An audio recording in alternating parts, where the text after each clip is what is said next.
Hi hello everyone, welcome back to my YouTube channel. ನೋಡಿ, ಈ ಒಂದು ವಿಡಿಯೋದಲ್ಲಿ ನಿಮಗೆ ಕರ್ನಾಟಕ ಲೋಕ ಸೇವಾ ಆಯೋಗ ಅಂದರೆ KPSC ಇಂದ ನಿಮಗೆ ಮತ್ತು ಗ್ರಾಮೀಣ ಅಭಿವೃದ್ಧಿ ಮತ್ತು ಪಂಚಾಯತ್ ರಾಜ್ ಈ ಒಂದು ಇಲಾಖೆಯಲ್ಲಿ ಪಂಚಾಯಿತಿ ಅಭಿವೃದ್ಧಿ ಅಧಿಕಾರಿ ಅಂದರೆ PDO ಈ ಒಂದು ಹುದ್ದೆಯನ್ನು ನೇಮಕಾತಿಯನ್ನು ಮಾಡಲಾಗಿದೆ.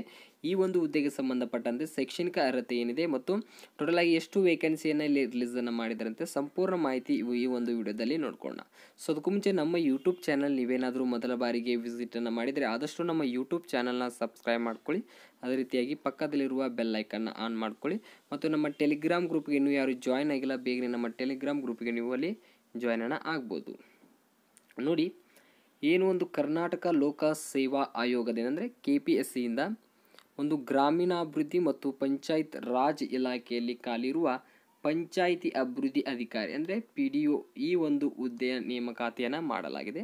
ನೋಡಿ, ನಿಮಗೆ ಟೋಟಲ್ ಆಗಿ ಎಷ್ಟು ವೇಕೆನ್ಸಿಗಳನ್ನ ರಿಲೀಸನ್ನು ಮಾಡಿದ್ದಾರೆ ಅಂದರೆ 150 ವೇಕೆನ್ಸಿಯನ್ನು ಇಲ್ಲಿ ಈ ಒಂದು PDO ಹುದ್ದೆಗೆ ಮೀಸಲನ್ನು ಇಟ್ಟಿದ್ದಾರೆ. ಇಷ್ಟು ವೇಕೆನ್ಸಿಯನ್ನು ರಿಲೀಸನ್ನು ಮಾಡಿದ್ದಾರೆ.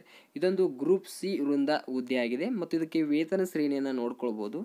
37,900ರಿಂದ 70,850 ಒಳಗೆ ಈ ಒಂದು ಹುದ್ದೆಗೆ ವೇತನ ಶ್ರೇಣಿಯನ್ನು ನೀಡಲಾಗುತ್ತೆ.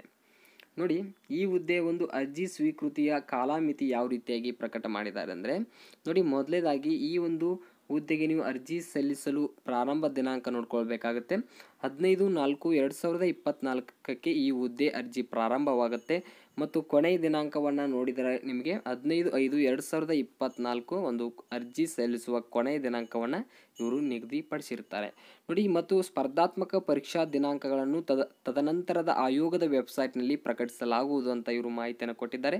ನೋಡಿ, ಯಾವುದೇ ರೀತಿಯ ಒಂದು ಸ್ಪರ್ಧಾತ್ಮಕ ಪರೀಕ್ಷೆ ಒಂದು ಡೇಟ್ನ ಅನೌನ್ಸ್ ಮಾಡಿಲ್ಲ. ಮುಂದಿನ ದಿನದಲ್ಲಿ ಈ ಒಂದು ಹುದ್ದೆಯ ಸ್ಪರ್ಧಾತ್ಮಕ ಪರೀಕ್ಷೆ ದಿನಾಂಕವನ್ನು ಪ್ರಕಟವನ್ನು ಮಾಡ್ತಾರೆ.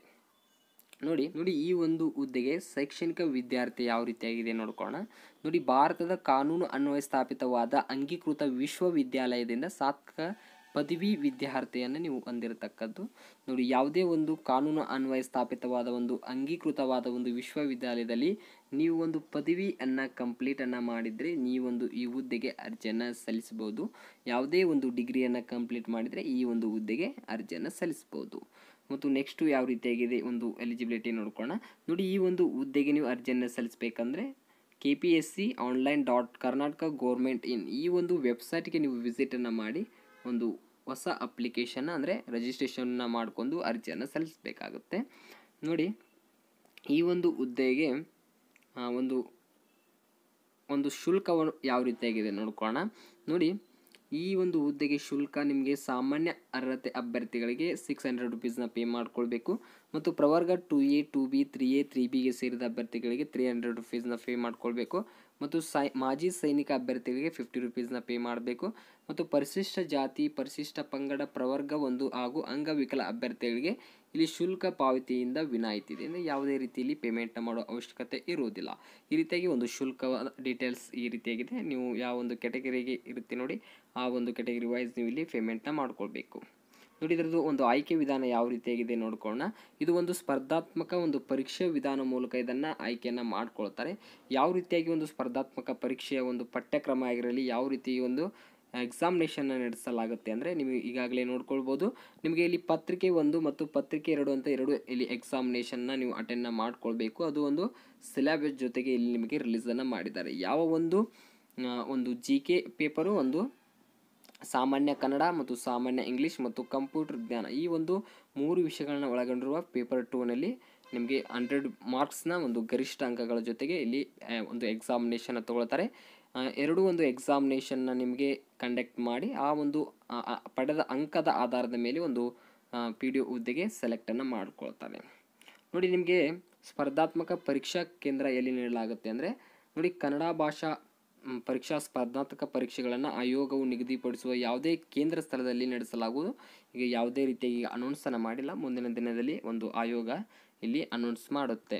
ನೋಡಿ, ವಯೋಮಿತಿ ನೋಡ್ಕೊಳ್ಬೋದು ನೀವು. ಸಾಮಾನ್ಯ ಅರ್ಹತೆ ಗರಿಷ್ಠ 35 ವರ್ಷ, ಕನಿಷ್ಠ 18 ವರ್ಷ ಇರಬೇಕಾಗುತ್ತೆ ಮತ್ತು ಪ್ರವರ್ಗ 2A 2B ಗರಿಷ್ಠ 38 ವರ್ಷ, ಪರಿಶಿಷ್ಟ ಜಾತಿ, ಪರಿಶಿಷ್ಟ ಪಂಗಡ ಮತ್ತು ಪ್ರವರ್ಗ 1 ಗರಿಷ್ಠ ವಯೋಮಿತಿ 40 ವರ್ಷಗಳ ಕಾಲ ಒಂದು ವಯೋಮಿತಿಯನ್ನು ಸಡಿಲಿಕೆಯನ್ನು ನೀಡಿರ್ತಾರೆ. ಈ ರೀತಿಯಾಗಿ ವಯೋಮಿತಿ ಇರುತ್ತೆ.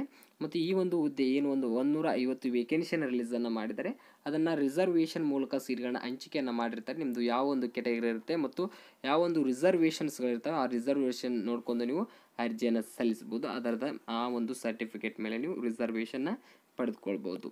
ಈ ರೀತಿಯಾಗಿ ಇನ್ನಿತರ ಒಂದು ಇನ್ಫಾರ್ಮೇಷನ್ ನೀವು ನೋಡ್ಕೊಳ್ಬೇಕಂದ್ರೆ ನಾನು ಟೆಲಿಗ್ರಾಮ್ ಗ್ರೂಪಿಗೆ ಈ PDF ಈಗಾಗಲೇ ಸೆಂಡ್ ಮಾಡಿದ್ದೀನಿ. ಮತ್ತೊಮ್ಮೆ ಈ PDF ಸೆಂಡ್ ಮಾಡ್ತೀನಿ. ನೀವು ಕ್ಲಿಯರಾಗಿ ನೋಡ್ಕೊಳ್ಬೋದು ಯಾವ ಒಂದು ಎಲಿಜಿಬಿಲಿಟಿ ಇರುತ್ತೆ, ಏನೇನು ಒಂದು ಆಯ್ಕೆ ವಿಧಾನ ಇರುತ್ತೆ. ನಾನು ಈಗಾಗಲೇ ಹೇಳಿದೆ ಆಯ್ಕೆ ವಿಧಾನ ಯಾವ ರೀತಿಯಾಗಿರುತ್ತೆ ಮತ್ತು ಎಷ್ಟು ಹುದ್ದೆಯ ರಿಸರ್ವೇಷನ್ನ ಸೀಟ್ಗಳನ್ನ ಹಂಚಿಕೆಯನ್ನು ಮಾಡಿರ್ತಾರೆ ಅಂತ. ಈ ರೀತಿಯಾಗಿ PDO ಹುದ್ದೆಗೆ ಅರ್ಜಿ ಸಲ್ಲಿಸುವುದು ಈ ರೀತಿಯಾಗಿರುತ್ತೆ. ನೋಡಿ, ಇದರಲ್ಲಿ ಏನಾದರೂ ನಿಮಗೆ ಡೌಟ್ಸ್ ಇದ್ದರೆ ಕಮೆಂಟ್ ಸೆಕ್ಷನಲ್ಲಿ ಕಮೆಂಟ್ ಮಾಡಿ. ನಮ್ಮ ಟೆಲಿಗ್ರಾಮ್ ಗ್ರೂಪ್ಗೆ ಜಾಯ್ನ್ ಆಗಿ. ಇಷ್ಟ ಆದರೆ ಲೈಕ್ ಮಾಡಿ, ಶೇರ್ ಮಾಡಿ. ಮುಂದಿನ ಒಂದು ವಿಡಿಯೋದಲ್ಲಿ ಸಿಗೋಣಂತೆ. ಅಲ್ಲಿವರೆಗೂ ನಮಸ್ಕಾರಗಳು.